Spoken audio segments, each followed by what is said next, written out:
Unajua unafahamu kwamba Kubwa 4 za Max. Kubwa 4 za Max kuna burudani kubwa sana kule, unaendelea kuifuatilia. Lakini sasa tunavyozungumza kuna kubwa inaitwa Jenina. Hivi ni mara ngapi wewe ambao unatazama sasa hivi uliwahi kugombana na familia wakati mwingine ili utimize ndoto ambazo unatamani kuzifikia? Sasa yapo mengi mazuri na ya kuvutia, yapo mondani. Mimi binafsi nimelipia shilingi 2,000 kushuhudia kwa siku 7. Zikiisha siku 7 nitalipia tena 2,000, nitalipia tena 2,000 kwa sababu burudani iliyopo ndani si ya kitoto. Na hiyo 2,000 sio kwenye kisimbuzi, nikukumbushe tu wewe uliye Tanzania lakini pia hata nje ya Tanzania. Kwa wale walikuwa nje ya Tanzania ambao mnatumia US dollars, ni dola moja tu, na sisi wa Tanzania tunalipia 2,000 ndani ya Azam Max. Unapata wasaa kuweza kuangalia filamu hii siku 7 za wiki kuanzia leo. Na maudhui kama tulivyoweza kusikia ni mwendo tu wa kupambana na ndoto. Kuna mwanamama huyu, lakini hapa kuhakikisha kwamba tunaichimba vizuri hiyo filamu, hatuko peke yetu. Tuko na wasanii wakiongozana na producer wao ambaye ameandaa filamu hii. Karibuni sana. Asante sana. Ama kofi kwa jamani, mmependeza. Hongereni kwa kazi nzuri. Asante sana. Na rekodi iliyopo kwamba natazama sasa hivi atakubaliana nasi kwamba nakutana na sura ambazo zinafanya vizuri sana kwenye tasnia ya filamu. Yaani nchi inajivunia kuwamiliki, kuwa nao, ushanifahamu?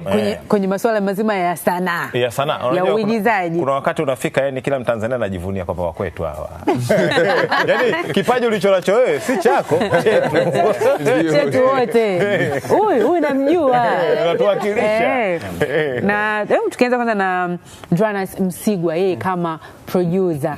Kuna watu wengi sana ambao kwenye industry ya film lakini pia tamthilia, sikazi wasikujue au ni wageni kwa, yani sura yako imekuwa ngeni kwa wao. Tuambie sababu ya Jenina. Kwa nini Jenina? Umetokea wapi? Safari yako ya uandishi mpaka kwa producer ilianzia wapi?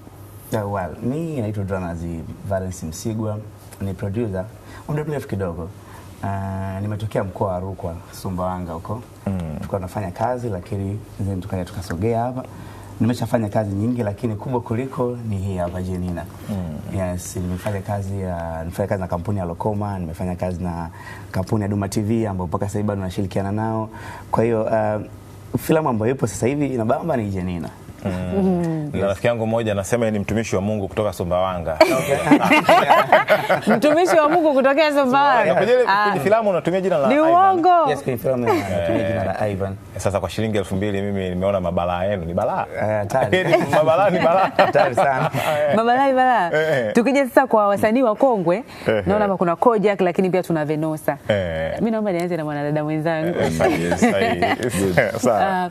Venosa, kwenye tunakujua kwa umahiri wako mzuri kabisa kwenye swala zima la kuigiza. Tuambie kwenye filamu hii ya Jenina umebeba karakta gani na umeiwasilisha vipi na story umeionaje? Asante sana. Kwanza kwenye hii story nimecheza kama mamake Ivan. Mama ambaye nilikuwa nampenda sana mtoto wangu. Lakini nilianza kupata msukosuko kwenye familia baada ya yeye mko wangu kuintroduce ndoto na ndoto zake akawa anazipambania. Sasa nikawa naona kwa staili hii nikawa najisemea mwenyewe, unajua kuna ile msemo unasema kwamba kosea vyote lakini sio kukosea kwa. Sasa nikaanza mama mkwe, itakuwaje huyu mtoto sasa anaingia shimoni. Kwa hiyo nilicheza nikiwa ninampenda sana mtoto, lakini sikutaka apotee hata kama yule alikuwa na ndoto, lakini angezifanya basi kwa njia ambazo ni sahihi. Kwa hiyo nimependa hiyo character, ni nzuri sababu iko kwenye familia yetu zetu nyingi na wengi wanakumbana na hiyo misukosuko, na ndio hapo mifarakano inaanza. Magomvi yanaanzia pale.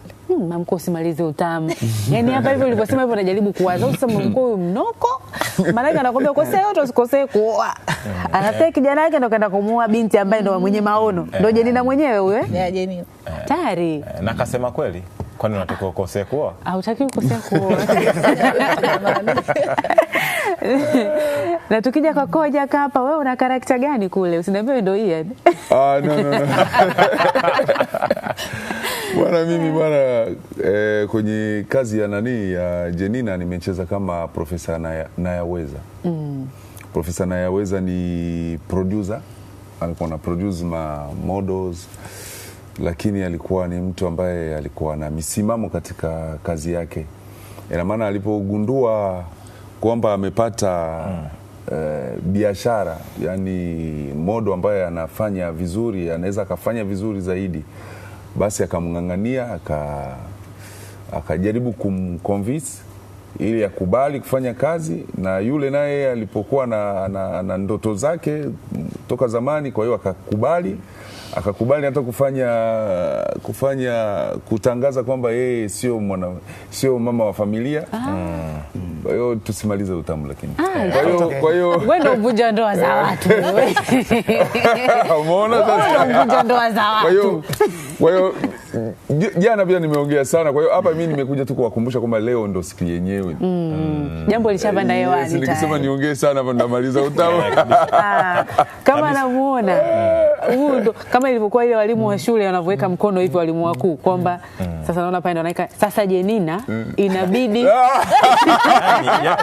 hakikisha kwamba unaacha familia, shikilia ndoto yako. Kwa hiyo kwa nyinyi pengine tofauti na upekee kwenye filamu nyingine ambazo tunaziona nchini, kwa yule ambaye anatazamia sasa kwanza kulipia kwanza hivi sasa, ni kitu gani cha kipekee? Kwenye filamu ya Jenina, kwanza kwa nini tumeamua kuleta filamu ya Jenina? Imetokana na uhitaji wa elimu kwenye jamii kuhusiana na madhara au faida ambazo wanaweza kuzipata watu wanapopambania ndoto zao. Madhara ambayo yanaweza kutokana ni kutokana na kupita njia ambazo sio sahihi. Tunaelewa watu wengi sasa hivi wamekuwa wanatamani kutimiza ndoto zao. Na mwingine anasema mimi niko tayari kuipambania ndoto zangu kwa udi na uvumba. Yani kufanya jambo lolote lile mradi ndoto yangu itimie. Hasa matokeo yake wanakuja kujikuta kwenye kifungo cha huzuni. Tumefanya research na baadhi ya watu ambao ni celebrity, wanariadha, wasanii, wafanyabiashara. Unapojaribu kuwauliza kwamba unatamani mtoto wako aje afike hapo ulipo, anakuambia ndio. Lakini unamuuliza, je, uko tayari apite zile njia ambazo wewe ulipita kufika hapo? Anakuambia hapana, walio wengi. Sasa unakuja kuona kwamba kuna njia ambazo wamezipitia wakati mwingine ambazo sio sawa, mimba mingi zafanya wakafika pale. Kwa hiyo kwenye filamu ya Jenina tumekuja kuelezea faida ya mtu kupita katika njia sahihi pamoja na vikwazo ambavyo anaweza akapitia, lakini akipambania kwa njia ambazo sio sahihi. Unajua kutimiza ndoto ni haki yake, lakini wapo watu ambao wanapita katika njia ambazo sio za haki kwenda kuitimiza ile haki. Kwa hiyo kupitia Jenina tumekwenda kuelimisha kupitia iko kisa. Nikija kwa wasanii wetu hapa ambao wabobezi, tunajua mmeigiza tamthilia zilizokuwa nyingi, lakini filamu pia. Kuna utofauti gani ya uandishi kati ya filamu hii ya Jenina na uandishi wa tamthilia nyingine mlizozifanya huko nyuma? Nikianzia kwako Kojak. Utofauti ni mkubwa. Sio kila series, ina maana stories zimetofautiana, lakini sio kila series ina mashiko kwenye jamii. Kuna zile ambazo zinashika jamii story, ina maana story ya Jenina imeshika kila mtu katika nyanja tofauti. Utofauti uko pale, story yako imeshika jamii kwa sababu tunatengeneza story kwamba tumetoka wapi, tuko wapi, tunaenda wapi. Yes. Kwa hiyo Jenina ni story fulani na kutoa huku nyuma hapa ulipo mpaka mbele. Kwa hiyo kuna style za story. Watu wetu pia, waandishi wetu, ni muda sasa tulivyopata application ya Zamax, ni muda wao kufikiria kutengeneza vitu vya kushika jamii kabisa. Kama tulikuwa tuna opportunity, ndo tumepata opportunity pia ya yani kuelimisha jamii zaidi kama Jemima vile Jenina. Yes. Kwa hiyo utofauti ni kwamba Jenina ni kitu ambacho kinaishi, kitaendelea kuishi. Kilikuwa naishi, kinaishi, kitaendelea kuishi. Kwa hiyo utofauti uko pale. Nikija kwa dada. Sasa Venosa, ila jamani, karakta yako mama mkwe. Karakta yako imekupa urahisi gani au ugumu gani kwenye kuivaa, na unahisi umewasilisha vipi? Okay, kwa upande wangu kwanza nimewakilisha vizuri kama mama, na siku zote mama, unajua mtoto wa kike na mtoto wa kiume na mamake ni mtu ambaye wanapendana sana. Kuna ile bond Unaona? Kwa hiyo kuna wakati mtoto anafika wa kiume anaingia kwenye mahusiano na unaona kabisa ni mtoto wangu wa moyoni, na unaona kabisa hapa kwa hiki anachokifanya, kwa wiki anachokifanyiwa, hapana, mtoto wangu nitampoteza. Na siku zote mama anamwazia vizuri sana mtoto wake, hasa wa kiume. Sijui kwa nini wana saikolojia watatuambia kwa sababu ndio maana unasikia mama mkwe sasa akiwepo ndio pale hapatoshi, lakini sio yale mapenzi, yani yale mapenzi ulionayo kwa mtoto wako ndio anaweza kuonyesha kwamba jamani mama anampenda.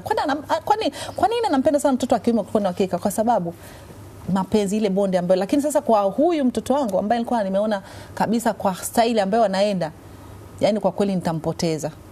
Kwa hiyo mimi nawaambia tu watazamaji wakae mkao yani wa kufurahi kwamba mimi ni mama mkwe, lakini pamoja na kwamba natamani hizo ndoto zake pengine zingetimia, lakini bado sio kwa njia hiyo. Lakini pengine sio kwa kumfanyia mtoto wangu, labda mfanyie mtu mwingine, lakini sio mtoto wangu. Ulimpoteza? Ulimpoteza au ulimnusuru? Ama tukalipie? Maana umesita. Amesita, amefikiria ni jibu au? Producer yeye mwenyewe, na yeye mwenyewe ndio mtoto sasa.